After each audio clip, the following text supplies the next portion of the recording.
আপনি একজন বাংলাদেশের নাগরিক হিসাবে আপনার একটি জাতীয় পরিচয়পত্র বা ন্যাশনাল আইডি কার্ড বা ভোটার আইডি কার্ড ছিল। কোনো কারণে এই ন্যাশনাল আইডি কার্ডটাকে আবার নবায়ন করতে হবে। হতে পারে এটা নষ্ট হয়ে গেছে বা হারিয়ে গেছে, এটাকে আবার পুনরায় মুদ্রণের জন্য আবেদন করতে হবে। হতে পারে এই ন্যাশনাল আইডি কার্ডের কোনো তথ্য উপাত্ত সংশোধন বা পরিবর্তন করতে হবে। সেক্ষেত্রে এই জাতীয় পরিচয়পত্র বা ন্যাশনাল আইডি কার্ডটি পুনঃমুদ্রণের জন্য কত টাকা প্রয়োজন হবে, কোন কোন ক্ষেত্রে কত টাকা লাগবে, কোথায় টাকা জমা দিবেন এবং কিভাবে টাকা জমা দিবেন, আজকে আমি সেই বিষয়ে বিস্তারিত তুলে ধরব।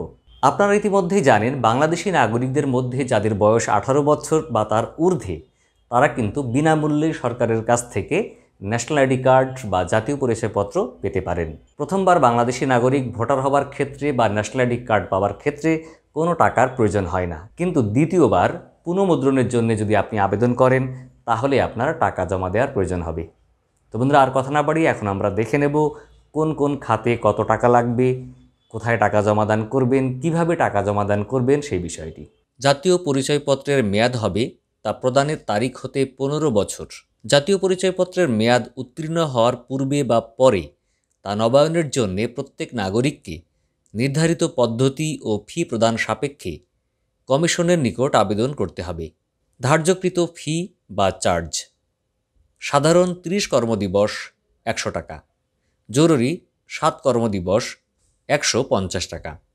হারানো বা নষ্ট হওয়ার কারণে নতুন জাতীয় পরিচয়পত্র প্রাপ্তি: জাতীয় পরিচয়পত্র নম্বর বা ভোটার নম্বর উল্লেখ করে যে কোনো থানায় জিডি করতে হবে এবং জিডির মূল কপি সংযুক্ত করে নির্ধারিত ফর্মে আবেদন করতে হবে। প্রথমবার আবেদনের ক্ষেত্রে সাধারণ ফি 200 টাকা, জরুরি 300 টাকা। দ্বিতীয়বার আবেদনের ক্ষেত্রে সাধারণ 300 টাকা, জরুরি 500 টাকা। পরবর্তী যে কোনো বার আবেদনের ক্ষেত্রে সাধারণ 500 টাকা এবং জরুরি 1000 টাকা। জাতীয় পরিচয়পত্র সংশোধন: জাতীয় পরিচয়পত্র সংশোধনের ফি বা চার্জ: প্রথমবার আবেদনের ক্ষেত্রে 200 টাকা, দ্বিতীয়বার আবেদনের ক্ষেত্রে 300 টাকা, পরবর্তী যে কোনো বার আবেদনের ক্ষেত্রে 400 টাকা। তথ্য উপাত্ত সংশোধনের ধার্যকৃত ফি বা চার্জ: প্রথমবার আবেদনের ক্ষেত্রে 100 টাকা, দ্বিতীয়বার আবেদনের ক্ষেত্রে 200 টাকা, পরবর্তী যে কোনো বার আবেদনের ক্ষেত্রে 300 টাকা। উপরিউক্ত ফি বা চার্জ ট্রেজারি চালানের মাধ্যমে অথবা সচিব নির্বাচন কমিশন সচিবালয়ের অনুকূলে পে অর্ডার অথবা ব্যাংক ড্রাফটের মাধ্যমে ভ্যাট সহ পরিশোধ করা যাবে। নির্ধারিত ফিসমূহ বাংলাদেশ ব্যাংকের সকল শাখায় এবং সোনালী ব্যাংকের ট্রেজারি শাখাসমূহে জাতীয় পরিচয়পত্র ফি অর্থনৈতিক কোড 1060100011847 জাতীয় পরিচয়পত্র ফিতে এবং উক্ত ফিয়ের উপর শতকরা 15 টাকা হারে মূল্য সংযোজন কর অর্থনৈতিক কোড নাম্বার 1113100000311 মূল্য সংযোজন করতে জমা দিতে হবে।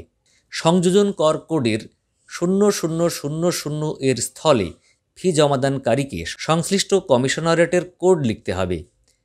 কমিশনারেটের কোডসমূহ নিম্নরূপ: ঢাকা পূর্ব 0030, ঢাকা দক্ষিণ 0010, ঢাকা উত্তর 0015, ঢাকা পশ্চিম 0035, চট্টগ্রাম 0025, সিলেট 0018, কুমিল্লা 0040, রংপুর 0045, রাজশাহী 0020, যশোর 0005 এবং খুলনা 0001। এখন আমরা দেখে নেব এই তথ্যগুলো আমরা কোন ওয়েবসাইট থেকে পেলাম। তাছাড়া তথ্যসূত্রের লিঙ্ক আমরা ডিসক্রিপশানেও দিয়ে দেব। তো বন্ধুরা, আজকেই পর্যন্তই, দেখা হবে পরবর্তীতে আবার অন্য কোনো বিষয় নিয়ে। ততদিন ভালো থাকবেন, অবশ্যই আমাদের চ্যানেলকে সাবস্ক্রাইব করবেন। এতক্ষণ আমাদের ভিডিওটি দেখার জন্যে আপনাদেরকে অসংখ্য ধন্যবাদ। আল্লাহ হাফিজ। আসসালামু আলাইকুম ওয়া রাহমাতুল্লাহ।